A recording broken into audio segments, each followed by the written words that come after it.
يقال أن سليمان عليه الصلاة والسلام لما أصبح ملكا بعد موت والده داود وملكها الله الأرض وما فيها والجن والإنس والطير وغير ذلك، جاءت الأمم، أمة الطير وأمة النمل وأمة النحل والأمم تقدم إليه يعني البيعة وتبارك له في الملك، وكل أمة تقدم ما تيسر من هدايا.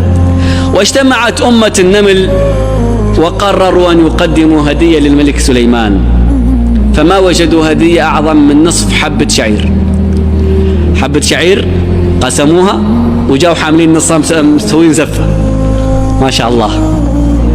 فلما وصلوا ونظر سليمان لنصف حبة شعير مقدمينها هدية له، قالوا له: يا أيها الملك، هذا أعظم ما عندنا، هذا قوتنا لمدة سنة كاملة، نحن قدمناه لك وآثرناك به، لو أنك مكاننا ماذا تقول؟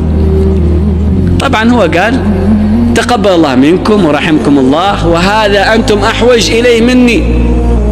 فغضبت ملكة النمل، غضبت على سليمان، قالت له: يا سليمان، أما علمت أن الهدية تقدم على مقدار مهديها؟ هذا مقدارنا، وهل ما تقدمه أنت هديا لربك على مقداره؟ فبكى سليمان. ذكرته نملة، فمن بعد تلك القصة أصبح للنمل مع سليمان شأن عظيم. إذا مر بواديهم توقف قليلا حتى يلقي التحية عليهم. لما مر بوادي النمل ماذا قالت النملة؟ يا أيها النمل.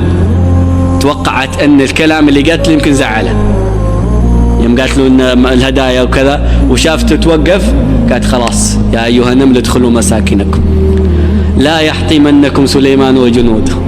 لكن وهم لا يشعرون، ممكن ما يدرون، لأن الريح لو جاءت شالت النمل كله ما خلت شيء. فقال: ادخلوا مساكنكم حتى ما تروحوا فيه.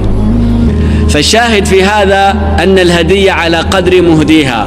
طيب إذا كان الله يقول يعطيك ربك، فكم مقدار هذه العطية التي يعطيها الله على مقداره جل جلاله؟